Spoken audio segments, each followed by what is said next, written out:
The last week has seen increasing tension between the US and Iran, with Israel, Bahrain and UAE normalising relations. Reports of an Iranian plot to assassinate a US ambassador and a threat from US President Donald Trump that any attack would be met with significant retaliation.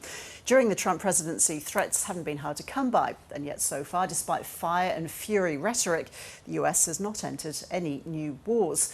This is the subject of the latest episode of the ABC News podcast, America If You're Listening, which comes out today. Its host, Matt Bevan, is with us now. Hi there, Matt. So how seriously should we take threats from Donald Trump? Well, not that seriously, really. You might remember that in 2017, fairly early on in his presidency, when North Korea started testing long-range missiles, this was the sort of thing that he was saying. North Korea best not make any more threats to the United States.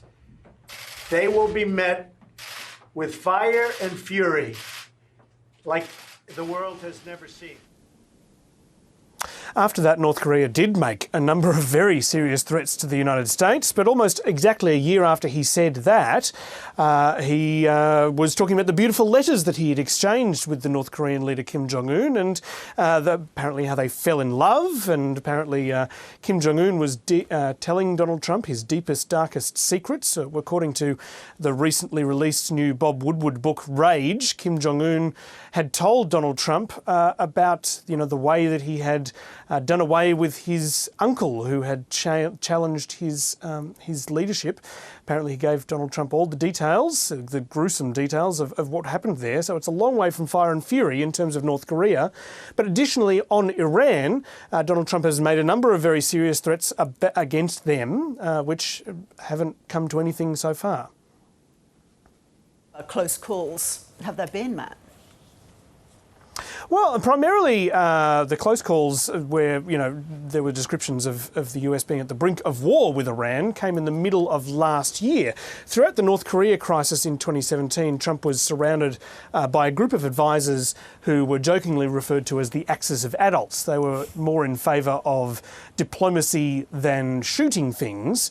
But in early 2018, that changed, and John Bolton, who was a legendarily hawkish Republican political advisor, came in as Donald Trump's national security advisor, and he and Trump tore up the Iran nuclear deal that Barack Obama had signed with Iran in 2015, which would prevent Iran from getting a nuclear weapon in exchange for sanctions relief. They put those sanctions back on.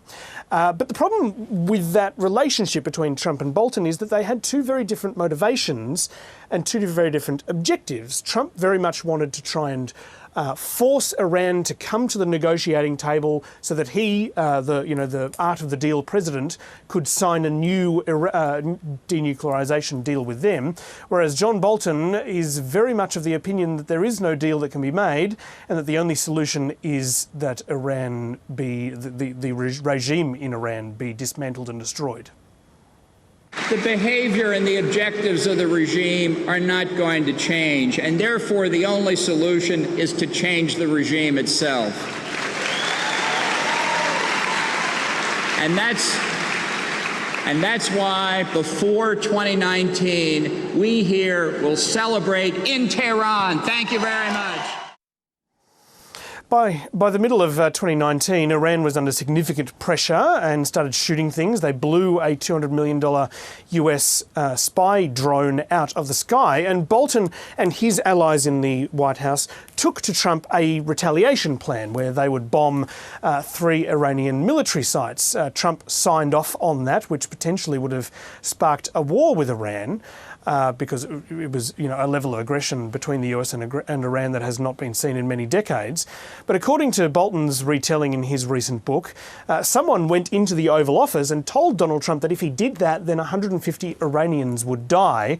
And Donald Trump kind of was spooked by that, pulled out of it, and decided against retaliating against Iran in any way. John Bolton says that he was so outraged by Donald Trump's decision not to retaliate that he decided to resign, and then Trump went into trying to broker a deal with the Iranians. So why was Donald Trump spooked, Matt, by that estimate of 150 dead Iranians? Why did he shy away? Well, it's interesting. Donald Trump likes to talk tough. He likes to say fire and fury and issue big, scary threats. But he's also of the strong opinion that war would be bad for him politically, would be politically damaging to a president, including him. In fact, in 2012, one of the things he attacked President Obama for was for Obama potentially going to war with Iran. Have a listen. Our president will start a war with Iran because he has absolutely no ability to negotiate. I believe that he will attack Iran sometime prior to the election because he thinks that's the only way he can get elected. Isn't it pathetic? That's quite a ironic clip, really, considering at the beginning of the Trump administration, many people were of the opinion that that's exactly the path that Donald Trump would end up going down, potentially getting out of strife by triggering a war. There's many times throughout Donald Trump's presidency that people have predicted that. But despite all that, it's never happened. Donald Trump has stood up to serious pressure from John Bolton and like-minded hawkish advisors. And so despite the fact that Donald Trump hasn't made any deals to denuclearise North Korea or Iran, it has not, he's avoided war with them, and that's to his credit, really. More on the ABC News podcast America if you're listening. Matt, thank you.